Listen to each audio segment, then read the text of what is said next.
Oi, pessoal do sétimo ano, mais uma vez. A gente vai aqui responder a atividade da aula passada, igualmente a gente fez em geografia, tá? Que é a página 202 e 203. Só são duas questõezinhas, só conferir aqui, é 202 e 203, tá? Em vista do que a gente estudou. Eu acho que eu não expliquei na aula de geografia, mas eu vou explicar aqui. Por que que a gente está corrigindo essas atividades? Porque eu estou notando que tem algumas pessoas que estão enviando atividade ou com dúvida ou que não tem nada a ver, tá? Então a gente vai ver aqui, começar pela questão um, tá? Que a questão um vai dizer o seguinte: quando em 1556 os soberanos da Espanha proibiram o uso da palavra conquista e conquistadores em relação à América, eles desrespeitaram dos atos, ou desapareceram dos atos oficiais, mas ficaram nos fatos. O processo de colonização da América Latina foi rápido e violenta, devido à destruição de vidas e culturas. Nesse sentido, responda: como se deu o processo de colonização? A gente estudou na aula passada sobre o processo de colonização da América, né? América Espanhola. E também a gente já viu da América do Sul, ou da América Portuguesa. Então, primeiro de tudo, a gente sabe que eles dividiram as terras da América pelo Tratado de Tordesilhas, que uma parte ia para Portugal, outra parte ia para a Espanha. A gente viu também que os povos foram destruídos. Os povos que viviam aqui, os astecas e os incas, foram destruídos, tiveram a sua cultura, as suas culturas dizimadas. Foram mortos por doenças que os espanhóis trouxeram, que eles nem conheciam.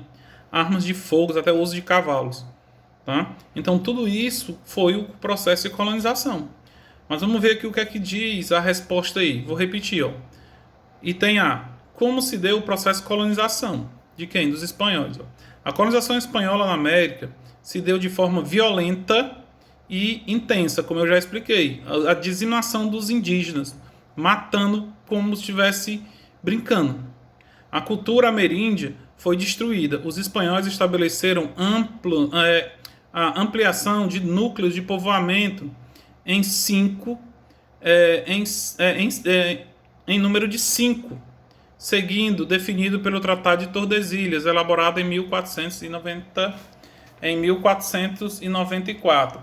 A gente viu na aula que os espanhóis eles implantaram núcleos de povoamento, né? Ou os núcleos de exploração, povoamento de exploração e povoamento, mas era de exploração.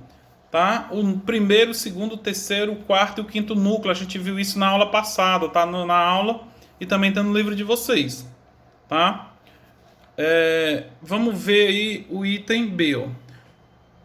O que foram os núcleos de povoamento? Cite quais foram. Então, eu acabei de explicar. Foram 5. Tá? Vamos ver quais foram. Vamos ver o que vocês. Ah, professor, tinha que botar tudo aqui, tudo aquilo que está no livro ou tudo aquilo que estava na aula? Não necessariamente. Tá? Não tinha. Não tem essa necessidade.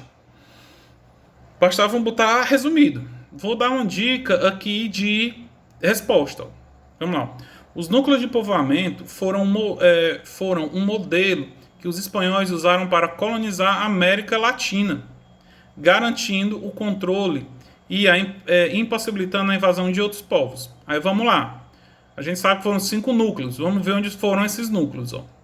O primeiro núcleo foi estabelecido entre 1496 e 1508 na ilha Hispaniola, onde Cristóvão Colombo chegou, que vai ser o tema da pesquisa dessa semana. Tá? Em Porto Rico e na Jamaica e em Cuba. Quer dizer, o primeiro núcleo foi na América Central, tá? Na região onde hoje é o Caribe, o nome era Espanha, ou Espanhola. Não é Espanhola, não, Espanhola. O segundo núcleo de povoamento começou em 1509 no Panamá, na Costa Rica e na Nicarágua. E a partir de 1525 chegou à América do Sul. Então, o segundo núcleo também é boa parte na América Central. Tá, ó. O terceiro núcleo de povoamento se deu a partir de 1517 e teve relação direta com as invasões de Hernán Cortés no México, na Guatemala e em Honduras e em El Salvador. Então, esse terceiro núcleo já foi o que Cortés fez com os astecas, lá onde hoje é a cidade do México, a invasão de Tenochtitlan, em busca do ouro, com a ajuda dos inimigos dos astecas, que a gente sabe que os astecas eles eram guerreiros, eles sequestravam as tribos menores para escravizar ou para sacrificar, né? Então essa foi na terceira foi quando houve a expedição de Hernán Cortés no domínio do México.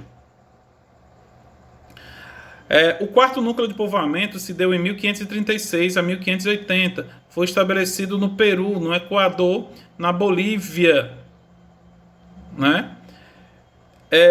Esse quarto aí já é porque não tá no livro não está falando, mas quem quisesse botar que foi quando o Francisco Pizarro conquistou os Incas, também não estaria errado, tá? Que eu acho que eu até complemento que aqui está faltando.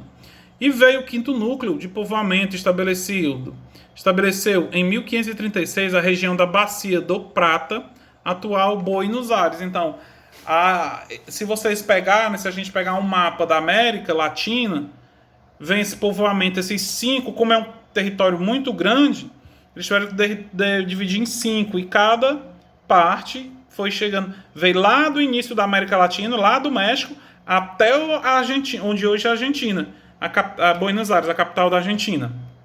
Tá? Vamos ver lá, ó. Estabelecendo o controle político e econômico sobre a colônia era tarefa difícil. Dessa forma, a coroa espanhola inicialmente criou 2 estruturas administrativas. Pessoal, isso aqui eu expliquei na aula, tá? Qual foram essas 2 estruturas? Aí já cita, foi os adelantados, que eram aqueles pessoas que tinham direitos, e a casa de contratação, que era responsável de fiscalizar. Mas, professor, leia a resposta que tem. Quem fez um resumo lá do que está no livro e o que eu expliquei na aula, tá bom. Quem eram os adelantados? Títulos políticos dados pela monarquia espanhola aos colonizadores que fossem estabelecer os núcleos de povoamento na América. Obrigatoriamente assinavam um contrato que tinha a missão de catequizar os nativos no cristianismo, além de ou entregar 1/5 do que retirasse das minas para a coroa espanhola. Em contrapartida, eram executores da lei e organização militar. Então, eles tinham direitos, mas tinham deveres. Era como se fossem os donatários aqui na América. Tá? Vamos ver lá a casa de contratação. Casa de contratação também eu expliquei na aula e também tem no livro.